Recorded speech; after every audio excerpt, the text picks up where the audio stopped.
மனம் வல்லாதிக்க சக்திகளை எதிர்க்கும் பேராயுதம்.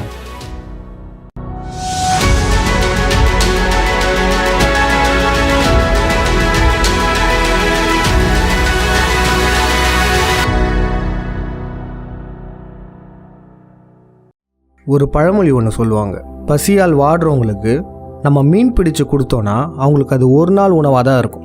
இதுவே அவங்களுக்கு மீன் பிடிக்க சொல்லி கொடுத்துட்டோன்னா வாழ்நாள் முழுவதும் அவங்களுக்கு உணவளித்ததுக்கு சமம். அதுபோல தான் இங்கேயும் இந்த விழத்தை பார்த்துட்டு இருக்க நீங்கள் ஒவ்வொருவரும் ஒவ்வொரு விதமான போதையில் மாட்டிக்கிட்டு இருந்திருப்பீங்க. தனித்தனியாக எப்படி மீண்டு வருதுன்னு சொல்லாமல் உங்களுடைய மனதை எவ்வாறு பக்குவப்படுத்துவது, உங்களோட மனதை எப்படி கட்டுக்குள் வச்சிருப்பதுன்னு சொல்லிட்டோன்னா நீங்கள் எந்த போதையில் இருந்தாலும் அதுலேருந்து சுலபமாக மீண்டு வந்துடலாம். நம்ம ஆசிவக சித்தர்கள் மனதை கட்டுப்படுத்த பயன்படுத்திய சக்தி வாய்ந்த பயிற்சியை சொல்ல போகிறோம். சரி, மனம் மனிதனுக்கு வரமா சாபமா? விலங்குகளிடமிருந்து மனிதன் வேறுபடுறதுக்கான காரணம் அவனோட மனம்தான்றது நம்ம ஏற்கனவே பார்த்துருக்கோம். அதாவது மனிதர்கள் நாகரிக வளர்ச்சி அடைவதற்கான முக்கியமான காரணமே மனம்தான். நம்ம தமிழ் கடவுளர்கள் அவங்களுடைய மனதை நுட்பமாக பயன்படுத்தினால தான் பல விஞ்ஞான கண்டுபிடிப்புகளை கண்டுபிடிக்க முடிஞ்சது. அப்படின்னா சொல்லுங்கள், மனம்ன்றது மனிதனுக்கு வரமா சாபமா? மனம் மனிதனுக்கு வரமே என்று கூறலாம். ஆனால் இதில் ஒரு சின்ன சிக்கல் இருக்குது. நாம் அந்த மனதை கட்டுப்படுத்த தவறிட்டோன்னா நம்ம மனம் நம்மளை கட்டுப்படுத்த ஆரம்பிச்சிடும். ஒரு எடுத்துக்காட்டு சொல்கிறேன் கேளுங்க. தமிழ்நாட்டு நாட்டு வகை நாய்களில் கோம்பை, ராமநாதபுரம் மண்டை அப்படின்னு 2 வகையான நாய்கள் இருக்குது. அந்த நாய்கள் மிகவும் அசாத்திய திறமை வாய்ந்த நாய்கள். அந்த நாய்களை வளர்க்குற உரிமையாளர்களுக்கு ரொம்பவே விசுவாசமாக இருக்கும். ஆனால் அந்த நாய்களை தகுந்த பயிற்சி அளிக்காமல் உரிமையாளர்கள் தன் கட்டுப்பாட்டில் வைக்க தவறிட்டாங்கன்னா அப்புறம் அந்த நாய்கள் உரிமையாளர் சொல்கிறத கேட்காது. உரிமையாளரோட சொல்லுக்கு கட்டுப்படாமல் தனிச்சையாக செயல்பட ஆரம்பிக்கும். இது போல தாங்க நம்ம மனசும். நம்ம கட்டுப்படுத்த தவறிட்டோன்னா அது நம்மளை கட்டுப்படுத்த ஆரம்பிச்சிடும். ஆன்மீகத்தில் உள்ளவங்க மனதை கட்டுப்படுத்தக்கூடாதுன்னு சொல்லுவாங்க. அப்படி கட்டுப்படுத்தணும்னா இன்னும் வீரியமாக இயங்க ஆரம்பிச்சிடுமா. இதற்கான அர்த்தம் மனதை நேரடியாக கட்டுப்படுத்த முடியாது என்பது தான். இப்போ எடுத்துக்காட்டுக்கு பார்த்தோன்னா, குடிபோதைக்கு மிகவும் அடிமையாக உள்ளவங்க திடீர்னு ஒரு நாள் நான் குடியை நிறுத்த போகிறேன்னு சொல்லிட்டு வீட்லேயே உட்காந்துருந்தாங்கன்னா என்ன நடக்கும்?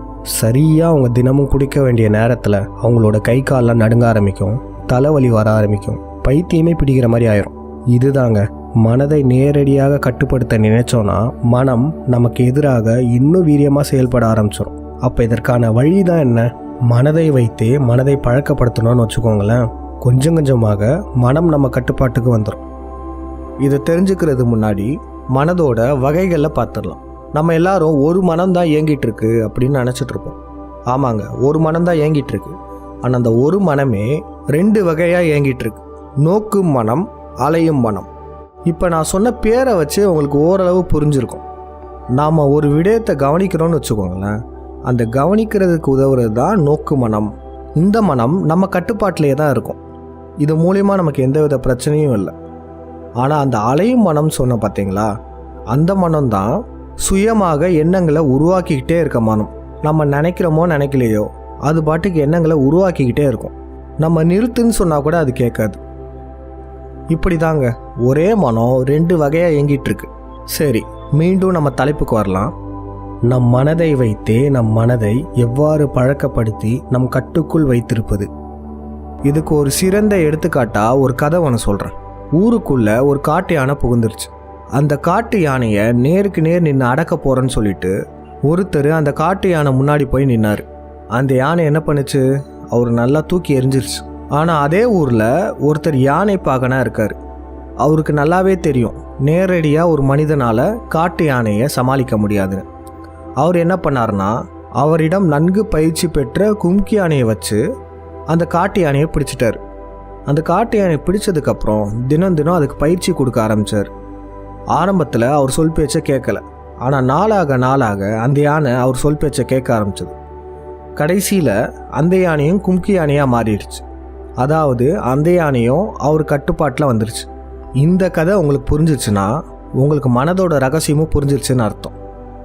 ஆமாங்க, அந்த யானையை நேருக்கு நேர் நின்று அடக்க போகிறேன்னு ஒருத்தர் சொன்னார்ல, அவர் தான் மனதை பற்றி புரியாதவர்கள்னு அர்த்தம். அந்த கும்கி யானையை வச்சிருக்கிறவர் தான் மனதை நன்கு புரிஞ்சுக்கிட்டவர். இங்கே நான் மனம்ன்றது கும்கி யானையும் காட்டு யானையும் தான். அது என்ன 2 யானை? கும்கி யானைன்றது நோக்கு மனம், அதாவது நம்ம கட்டுப்பாட்டில் இருக்க மனம். காட்டு யானைன்றது அலையும் மனம், நம் சொல் பேச்சு கேட்காத மனம். இப்போ இந்த கும்கி யானையை வச்சிருக்கவர் என்ன பண்ணுறாரு? இந்த கும்கி யானையை வச்சு காட்டு யானையை பிடிச்சு அதுக்கு பயிற்சி கொடுத்து கடைசியில் அந்த யானையை அவர் கட்டுக்குள் வச்சிருக்காரு. இதே தாங்க கும்கி யானைன்ற நோக்கு மனதை வச்சு காட்டு யானைன்ற அலையும் மனதை நம்ம கட்டுக்குள் கொண்டு வந்துடலாம். முள்ள முள்ளால் எடுக்கணும், டைமண்ட் கட்ஸ் டைமண்ட் அப்படிலாம் சொல்லுவாங்கள்ல, அது போல தான் மனதை அடக்கணும்னா மனதை பயன்படுத்தி தான் அடக்க முடியும். நேரடியாக மனதை அடக்க நினச்சோன்னா அது இன்னும் வீரியமாக செயல்பட ஆரம்பிக்கும். சரிப்பா, ஆசிவக சித்தர்கள் செய்யும் அந்த ரகசிய பயிற்சி ஒன்று சொல்கிறேன்னு சொன்னீங்களே மனதை கட்டுப்படுத்துறதுக்கு, அது என்ன பயிற்சி அப்படின்னு நீங்கள் கேட்கலாம். அது வேற ஒன்றும் இல்லைங்க, மனம் பகுதி 1 விழியத்தோட இறுதியில் ஒரு நடைமுறை பயிற்சி சொல்லியிருப்போம். 20 நிமிடம் அலாரம் வச்சுட்டு சும்மா உட்காரணும் அப்படின்னு சொல்லியிருப்போம். சும்மா உட்கார்றது தான் மனதை கட்டுப்படுத்துறதுக்கான ரகசிய பயிற்சி. அது எப்படிப்பா சும்மா உட்காந்தா மனம் கட்டுப்படும்? அதில் அப்படி என்ன தான் இருக்குது அப்படின்னு நீங்கள் கேட்கலாம். இதற்கு ஒரு சிறந்த எடுத்துக்காட்டு. எல்லாரும் பள்ளி பருவத்தில் இந்த அனுபவத்தை உணர்ந்திருப்போம். கிளாஸ் ரூமில் பசங்க பேசிக்கிட்டு இருப்பாங்க. அந்த டீச்சர் எல்லாரையும் கட்டுப்படுத்த பார்ப்பாங்க. சைலன்ஸ், அமைதியாக இருங்க அப்படின்னு சொல்லிக்கிட்டே இருப்பாங்க. ஆனால் பசங்க கடைசி வரையும் பேசிக்கிட்டே தான் இருப்பாங்க. அப்புறம் அந்த டீச்சரே போயிடுவாங்க. இன்னொரு வகையான டீச்சர் இருக்காங்க. கிளாஸுக்குள்ளே வருவாங்க, பசங்க எல்லாரும் பேசிக்கிட்டே தான் இருப்பாங்க. அந்த ஆசிரியர் எதுவுமே சொல்ல மாட்டாங்க, அமைதியாக நிற்பாங்க. எதுவுமே பண்ணாமல் அந்த பசங்களை கவனிச்சுக்கிட்டே தான் இருப்பாங்க. பேசிக்கிட்டு இருக்க பசங்கள்லாம் ஒரு கட்டத்தில் அமைதியாகிடுவாங்க. கிளாஸே பின் ட்ராப் சைலன்ஸில் இருக்கும். அந்த டீச்சர் என்னதான் பண்ணுறாங்க? சும்மா இருந்து நம்மளை கவனிக்கிறாங்க, அதாவது விட்னஸ் பண்ணுறாங்க. எந்த வித விருப்பு வெறுப்பும் இல்லாமல் சும்மா இருந்து கவனிக்கும் போது அங்கே நம்ம எல்லாருமே பேச்சை குறைக்கணும். இப்போ சொன்ன எடுத்துக்காட்டு தான் நம்ம இப்போ செயல்படுத்த போகிறோம். அந்த டீச்சர் தாங்க நீங்கள். பசங்க பேசிக்கிட்டே இருப்பாங்கல்ல, அந்த பசங்க தான் அலையும் மனம். நம்ம நோக்கும் மனதை வைத்து அலையும் மனதை கவனித்தால், அதாவது நம்ம சும்மா இருந்தால் நம் மனதில் தோன்றும் எண்ண ஓட்டங்கள் கொஞ்சம் கொஞ்சமாக குறைய ஆரம்பிச்சிடும். ஒரு கட்டத்தில் மனம் அமைதி பெறும். இதை இன்னும் நல்லா புரிஞ்சுக்கிறதுக்கு உங்களுக்கு ஒரு கேள்வி கேட்குறேன். உங்கள் கையில் ஒரு கண்ணாடி கிளாஸை கொடுக்குறோம். அந்த கிளாஸ்க்குள்ளே தண்ணியை ஊற்றிட்டு கொஞ்சம் மணலை போட்டுட்டு நல்லா கலக்கி விட்டாச்சு. இப்போ அந்த கிளாஸில் உள்ள தண்ணி அப்படியே மங்கலாக இருக்குது. இந்த தண்ணியை நீங்கள் தெளிவாக்கணும். அப்படி தெளிவாக்குறதுக்கு என்ன பண்ணுவீங்க? ரொம்பலாம் யோசிக்காதீங்க, சும்மா இருந்தால் போதும், தண்ணி தெளிவாயிரும். தண்ணியில் போட்ட மண் கொஞ்சம் கொஞ்சமாக கீழே படிஞ்சிட்டு தண்ணி தெளிவாயிரும். இந்த தண்ணி தாங்க உங்கள் மனம். இந்த தண்ணியில் போட்ட மணல் தாங்க உங்களுடைய எண்ணங்கள். நீங்கள் சும்மா இருந்தாலே உங்களுடைய மனம் அமைதியாயிடும். இதற்கு பெயர் தான் தவம். பலரும் இப்போ தியானம் தியானம்னு சொல்லிட்டு இருப்போம். ஆனால் தியானம்ன்ற சொல் இதற்கு பொருத்தமான சொல் இல்லை. தியானம் தீயானம், அதாவது வேள்வி செய்கிறது. அதனால் இனிமேல் நம்ம தியானம்னு சொல்லாமல் தவம்னு சொல்லிக்கலாம். இந்த தவத்தை தான் நம்ம சித்தர்கள் தொடர்ந்து செய்து மனதை அடக்கி ஆண்டிருக்காங்க. இந்த பக்குவப்பட்ட மனதை வச்சு தான் பல கண்டுபிடிப்புகளையும் கண்டுபிடிச்சிருக்காங்க. நீங்கள் எல்லாரும் கேட்கலாம், வாழ்க்கையில் வெற்றி பெற்ற எல்லாருமே தவம் பண்ணியிருக்காங்களா என்ன அப்படின்னு நீங்கள் கேட்கலாம். அப்படி இல்லை. ஒரு சிலருக்கு இயல்பாகவே மனதின் எண்ண ஓட்டங்கள் சீராக இருக்கும். அவர்களின் மனம் அவங்க கட்டுப்பாட்டில் தான் இருக்கும். அவங்க தவம் பண்ணணும்னு அவசியமே இல்லை. மற்றவர்கள் தவம் செய்யலாம். சரிங்க, சும்மா இருக்கிற தவத்தோட முக்கியத்துவத்தெல்லாம் நம்ம இப்போ பார்த்தோம். ஆனால் இதில் ஒரு நடைமுறை சிக்கல் இருக்குது. ஆரம்ப காலகட்டத்தில் நம்ம சும்மா உட்காரும் போது மனதை கவனிப்போம்ல, அப்படி கவனிக்கும் போது மனதில் ஒரே நேரத்தில் பல எண்ணங்கள் உருவாகும். இதில் எந்த எண்ணத்தை நம்ம கவனிக்கணும் அப்படின்னு நம்மளே குழம்பி போயிடும். ஆரம்ப காலகட்டத்தில் ரொம்பவுமே கடினமாக தான் இருக்கும். அப்போ இதற்கு தீர்வு தான் என்ன அப்படின்னு நீங்கள் கேட்கலாம். இதற்கான தீர்வு மூச்சை கவனிப்பது. என்ன இப்போதான் மனதை கவனிங்கன்னு சொன்னீங்க, இப்போ திருப்பி மூச்சை கவனிங்கன்னு சொல்கிறீங்களே அப்படின்னு நீங்கள் எல்லாரும் கேள்வி கேட்கலாம். மூச்சு வேற, மனம் வேறன்றதே இல்லை. இந்த விழியத்தை பார்த்துட்டு இருக்க உங்களில் எத்தனை பேர் நீச்சல் குளம் அல்லது கடலில் அல்லது ஏரி கரையில் குளிச்சிருக்கீங்களா? அங்கே நம்ம தண்ணிக்குள்ளே மூழ்கும் போது என்ன நடக்கும்? நம்ம மூச்சை அடக்கிட்டு தண்ணிக்குள்ளே இருக்கும்போது நம்ம மனதில் ஒரு எண்ணம் கூட தோன்றாது. நேற்று என்ன நடந்துச்சு, நாளைக்கு என்ன நடக்கும், நாளன்னைக்கு என்ன நடக்கும், அப்படி இப்படி யோசிச்சுட்டு இருக்க மனம் இந்த தண்ணிக்குள்ளே இருக்கும்போது அப்படியே அமைதியாயிரும். இதற்கு காரணம் நம்ம மூச்சை அடக்கி இருக்கிறதுனால தான். இப்போ இதுலேருந்து என்ன தெரிய வருது? மூச்சை அடக்கினால் மனம் அடங்கும். இந்த மாதிரியான நீச்சலுக்குள்ள அனுபவங்கள் இல்லைனா கூட உங்களுக்கு பரவாயில்ல. இந்த வீடியோத்தை பார்த்து முடிச்சதுக்கப்புறம் நீங்களே முயற்சி செஞ்சு பாருங்க. உங்களோட மூச்சை அடக்கிட்டு எவ்வளோ நேரம் உட்காந்துருக்க முடியும்னு பாருங்க. அப்படி உட்காந்துருக்கும் போது மனதில் எண்ண அலைகள் கொஞ்சம் கொஞ்சமாக குறைய ஆரம்பிக்கும். ஒரு கட்டத்தில் எண்ணமே இருக்காது. அப்போ இதன் மூலியமாக நமக்கு என்ன தெரிய வருது? மூச்சு அடங்கினால் மனம் அடங்கும். நம்ம கோபமாக இருக்கும் போதெல்லாம் பார்த்துருக்கீங்களா? மூச்சை வேகமாக இழுத்து விடுவோம். அதே போல் நம்ம அமைதியான நிலையில் இருக்கும்போது மூச்சின் வேகம் குறைவாக இருக்கும். அப்போ இதுலேருந்து என்ன தெரியுது? மனதின் வேகம் அதிகமானால் மூச்சின் வேகம் அதிகமாகும், மனதின் வேகம் கம்மியானால் மூச்சின் வேகமும் கம்மியாகும். இதுதாங்க மூச்சுக்கும் மனதுக்கும் உள்ள தொடர்பு. அப்போ ஆரம்ப காலகட்டத்தில் உங்களால் மனதை கவனிக்க முடியலனா மூச்சை கவனிக்கலாம். மூச்சை கவனிக்க கவனிக்க மனதின் எண்ண அலைகளும் குறையும். இந்த மூச்சை பற்றின ரகசியத்தை யார் முதல்ல கண்டுபிடிச்சிருப்பான்னு சொல்லுங்க. நிறைய பேர் புத்தர் தான் சொன்னார்னு சொல்லுவீங்க. அவர் ஆனாபானாசதி, விபாசனா அப்படின்லாம் சொல்லி கொடுத்துருக்காரு அப்படின்னு சொல்லுவீங்க. ஆனால் அதான் இல்லை. அவருக்கு முன்னாடியே நம்ம முருகன் அதை கண்டுபிடிச்சிட்டார்.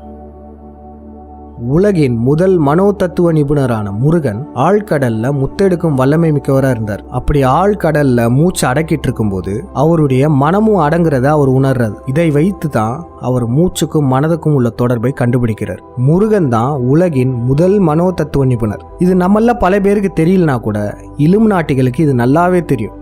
அவங்க எடுக்கிற படங்கள்லயே காமிச்சிருப்பாங்க. சந்திரமுகி படத்துல மனோதத்துவ நிபுணரா சரவணன்ற பேர்ல உள்ளவர் வர மாதிரி காமிச்சிருப்பாங்க. அதே போல இந்த சும்மா இருக்கிறத நகைச்சுவையா வடிவேலு காமெடியில காமிச்சிருப்பாங்க. சரி, கடைசியா நம்ம இன்னும் 2 விடயத்தை தெரிஞ்சுக்க வேண்டியது இருக்கு. புத்தி, உள்ளுணர்வு. நமக்கு ஏற்கனவே தெரியும், மனம் போன போக்கில் போனா நம்ம தவறான வழியில தான் செல்வோம். எடுத்துக்காட்டுக்கு, மழை நேரத்தில் ஐஸ்கிரீம் சாப்பிடணும்னு தோணும். ஐஸ்கிரீம் சாப்பிடுன்னு உள்ள இருந்து நம்ம மனம் சொல்லிக்கிட்டே இருக்கும். அதே சமயத்தில் இன்னொன்னும் நம்ம கூட பேசிக்கிட்டு இருக்கோம். அதுதான் இந்த புத்தி. புத்தி என்ன சொல்லும்னா, வேணாம், இப்போ ஐஸ்கிரீம் சாப்பிட வேணாம், இன்னொரு நாள் சாப்பிட்டுக்கலாம், காசை செலவு பண்ண வேணாம், அதுக்கு பதிலாக நம்ம ஒரு நல்ல பொருளை சாப்பிட்லாம் அப்படின்னு நல்ல விடயமாகவே சொல்லிட்டு போவோம். எந்த சூழ்நிலையிலுமே புத்தி நமக்கு நல்லதாக தான் சொல்லிட்டு போவோம். இதுவுமே கூட கடந்த கால பதிவுகளை வச்சு தான் இயங்கும். கடந்த கால நிகழ்வுகளை வச்சு அனலைஸ் பண்ணி இது சரி இது தப்புன்னு நம்மக்கிட்ட சொல்லிக்கிட்டே இருக்கும். புத்திக்கும் மனதுக்கும் உள்ள சண்டையில் பெரும்பாலான நேரம் மனம்தான் ஜெயிக்கும். இதில் என்ன ஒரு சிக்கல்னா, புத்தி சொல்கிற போக்கில் போனாலும் கூட ஒரு சில நேரம் நம்ம சரியான முடிவுகளை எடுக்க முடியறதில்ல. இதற்கு காரணம் முன்பு சொன்னது போல தான், புத்தியும் கடந்த கால நிகழ்வுகளை வச்சு தான் இயங்கும். புதிய பிரச்சனைகள் வரும்போது, அதாவது இதுவரையும் நம்ம கேள்விப்படாத விடயங்கள்லாம் நடக்கும்போது நம்ம சரியான முடிவு எடுக்க அதிகமாக சிரமப்படுவோம். அப்போ இதுக்கு என்ன பண்ணுறது? இங்கே தான் வருது உள்ளுணர்வு. இந்த உள்ளுணர்வை பற்றி நம்ம தெரிஞ்சுக்கிறதுக்கு முன்னாடி நம்ம ஒரு நடைமுறை பயிற்சியை பார்த்துட்டு வந்துடலாம். இப்போ ஒரு ஆடியோ போட்டு காமிப்போம். அந்த ஆடியோவில் ஒரு வரி சொல்லியிருப்பேன். அது என்ன வரி சொல்லியிருக்கன்றத நீங்கள் கேட்டு சொல்லணும்.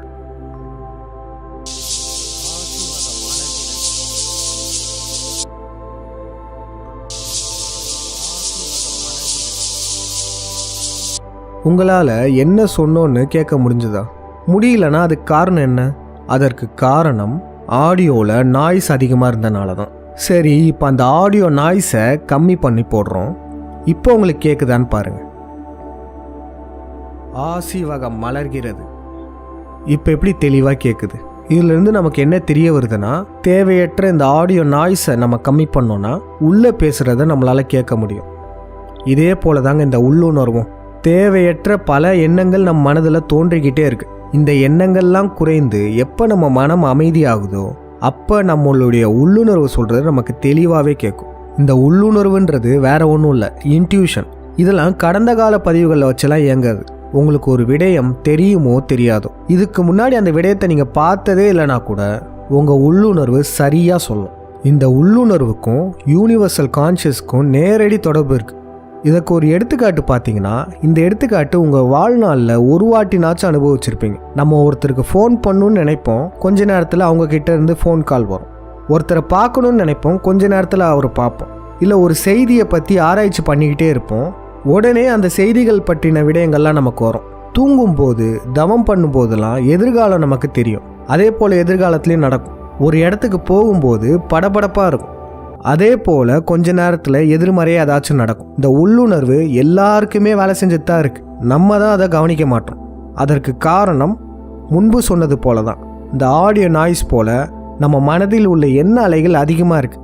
இதை குறைக்க தான் நம்ம உள்ளுணர்வு பேசுகிறது நமக்கு அதிகமாக கேட்க ஆரம்பிக்கும். இந்த உள்ளுணர்வுன்றது இந்த யூனிவர்சல் கான்ஷியஸுக்கும் நமக்கும் உள்ள தொடர்பு. அதனால் அங்கேருந்து நமக்கு தகவல் வரவும் செய்யும். நம்மளுடைய தகவலை அங்கேயும் அனுப்பலாம். இந்த தகவலை அனுப்பலான்னு சொல்கிறது வேற ஒன்றும் இல்லைங்க, இதுதான் ஈர்ப்பு விதி, லா ஆஃப் அட்ராக்ஷன். யூனிவர்ஸ் கிட்ட கேளுங்கன்னு எல்லாரும் சொல்லுவாங்கள்ல, அதுதான் இது. இப்போ உங்களுக்கு புரிஞ்சிருக்கும் ஏன் லா ஆஃப் அட்ராக்ஷன் உங்களுக்கு சரியாக நடக்கிறது இல்லைன்னு. ஏன்னா அந்த வயலில் தண்ணி பாய்ச்சும் போது புல்லுருவிகள்லாம் இருக்கும். அந்த புல்லுருவிகள்லாம் நம்ம பிடுங்கி எரிஞ்சாதான் தண்ணி நல்லா பாயும். அதே போல தான் நம்ம மனதில் எண்ண ஓட்டங்கள் அதிகமாக இருக்க இந்த ஈர்ப்பு விதி வேலை செய்யாது. எப்போ இந்த எண்ண ஓட்டங்கள்லாம் கலையுதோ, அதாவது இந்த புல்லுருவிகள்லாம் கலையுதோ, அப்போ தண்ணி நல்லா பாயும். அதாவது ஈர்ப்பு விதி நல்லாவே வேலை செய்யும். இந்த ஈர்ப்பு விதியை பற்றி சொல்லணுன்னா பல விடயங்கள் சொல்லலாம். வருங்காலத்தில் அது ஒரு தனி விழியமாகவே நம்ம பார்க்கலாம். சரி, இப்போ நம்ம தவம் எப்படி செய்கிறன்றதை நம்ம பார்த்துடலாம். தவம்னா வேற ஒன்றும் இல்லைங்க, நம் உடலை உறுதிப்படுத்த, உடலை நம் கட்டுப்பாட்டில் வைத்திருக்க நம்ம உடற்பயிற்சி செய்கிறோம். அதே போல தான் நம் மனதை உறுதிப்படுத்த, நம் மனதை நம் கட்டுப்பாட்டில் வைத்திருக்க நம்ம தவம் செய்கிறோம். தவம்ன்றது மனதிற்கான பயிற்சி தான். இன்னொரு விடயம் ஒன்று இருக்குது, நம்ம எல்லாருமே தினம் நமக்கு தெரியாமலே தவம் பண்ணிட்டு தான் இருக்கோம். அது எப்படி? அதுதான் தூக்கம். நம்ம எல்லாரும் தூங்குறது நம்மளுடைய உடல் சோர்வை நீக்கிறதுக்கு தான் நம்ம எல்லாரும் நினச்சிட்டு இருக்கோம். இந்த உடல் சோர்வு மட்டும் இல்லை, மன சோர்வையை நீக்கிறதுக்காகவும் நம்ம தூங்குறோம். இன்னும் சொல்ல போகணுன்னா, விழிப்புணர்வற்ற தவம் தூக்கம், விழிப்புணர்வுடைய தூக்கம் தவம். நம்ம தூங்கும்போது இயல்பாகவே மனதின் வேகம் கொஞ்சம் கொஞ்சமாக குறையும்.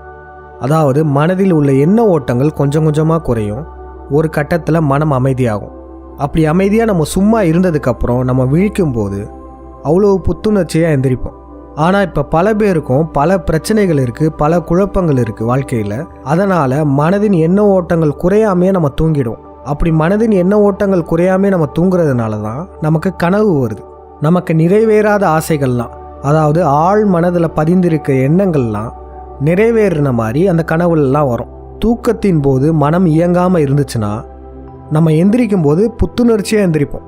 இல்லைனா நம்ம எந்திரிச்சதுக்கு அப்புறமும் சோம்பேறித்தனமாக தான் இருக்கும். காரணம், தூக்கத்தின் போதும் மனசோர்வு நீங்கலை, மனம் இயங்கிட்டே தான் இருந்திருக்கு. அதனால் கனவுகளற்ற தூக்கத்தை ஒரு நல்ல தூக்கம்னு சொல்லலாம். ஆனால் இந்த நல்ல தூக்கத்தின் போதும் நமக்கு கனவுகள் வரும். அது ஏன்? முன்பே சொன்னது போல தான், மனம் அமைதியானால் உள்ளுணர்வு நல்லாவே இயங்க ஆரம்பிக்கும். எதிர்காலத்தில் நமக்கு ஏதாச்சும் நடக்க போகிறது, அதெல்லாம் இந்த உள்ளுணர்வு மூலயமா கனவாக நமக்கு வெளிப்படும். சரி, அடுத்த பகுதியில் தவம் எப்படி பண்ணணும், தவம் பண்ணும்போது என்னென்னலாம் நடக்கும், நம்ம மனம் நம்ம கட்டுப்பாட்டுக்கு வந்ததுக்கப்புறம் அதை எப்படி இலுமினாட்டிகளுக்கு எதிரான ஒரு பேராயுதமாக மாற்ற முடியும் அப்படின்றதெல்லாம் நம்ம பார்த்துடலாம். நன்றி, வணக்கம். மக்களாகிய நீங்கள் தரக்கூடிய நிதி உதவி 5ஆம் தமிழர் சங்கத்தின் வளர்ச்சிக்கு மிகவும் பயனுள்ளதாக இருக்கும். உங்களால் முடிந்த நிதி உதவியை அளிக்க விரும்புவோர் திரையில் காணக்கூடிய இந்த ஜிபே நம்பர் மற்றும் இந்த அக்கௌண்ட் நம்பருக்கு பணம் செலுத்தலாம். நன்றி, வணக்கம்.